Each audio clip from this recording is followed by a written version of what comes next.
Jharkhand governor CP Radhakrishnan నేడు Telangana governor గా అదనపు బాధ్యతలు స్వీకరించనున్నారు. టీఎస్ గవర్నర్ గా ఉన్న తమిళసై తన పదవికి రాజీనామా చేయడంతో రాష్ట్రపతి రాధాకృష్ణన్ కు తెలంగాణ బాధ్యతల్ని అప్పగించారు. దీంతో పాటు పుదుచ్చేరి ఇన్ఛార్జ్ లెఫ్టినెంట్ గవర్నర్ గాను ఆయన విధులు నిర్వహిస్తారు.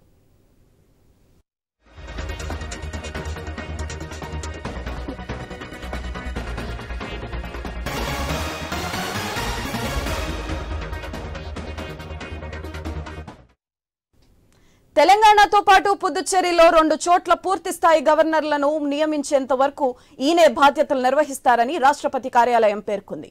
ఇవాళ ఉదయం హైదరాబాద్ లోని రాజ్ భవన్ నిర్వహించనున్న కార్యక్రమంలో ఆయన బాధ్యతలు స్వీకరిస్తారు.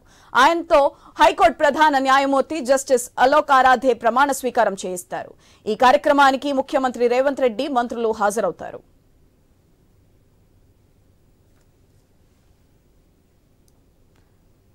దీనిపై మరింత సమాచారం స్పెషల్ కరెస్పాండెంట్ సునీల్ అందిస్తారు. సునీల్, చెప్పండి. తెలంగాణ ఇన్ఛార్జ్ గవర్నర్ గా సిపి రాధాకృష్ణన్ ఈ రోజు ప్రమాణ స్వీకారం చేయబోతున్నారు. రాజ్భవన్ లో జరిగే ఈ కార్యక్రమానికి సీఎం రేవంత్ రెడ్డి, మంత్రులు కూడా హాజరు కానున్నారు. ఇప్పటికే ఆయన జార్ఖండ్ గవర్నర్ గా ఉన్నారు.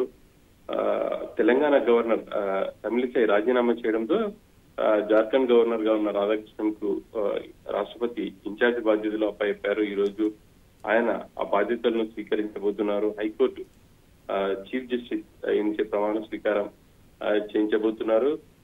11:30 గంటలకు ఈ కార్యక్రమం ఉండబోతుంది.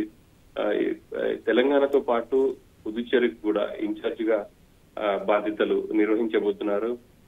ఎన్నికలు నోటిఫికేషన్ రావడంతో ప్రస్తుతం రాష్ట్రపతి ఇన్ఛార్జ్ గా నియమించింది. అప్పటి వరకు ఆ ఎన్నికలు పూర్తయిన తర్వాత రెగ్యులర్ గవర్నర్ ను నియమించే అవకాశాలు ఉన్నాయి. ప్రస్తుతానికైతే ఈ రోజు ఆయన తన పదవి బాధ్యతలను స్వీకరించబోతున్నారు.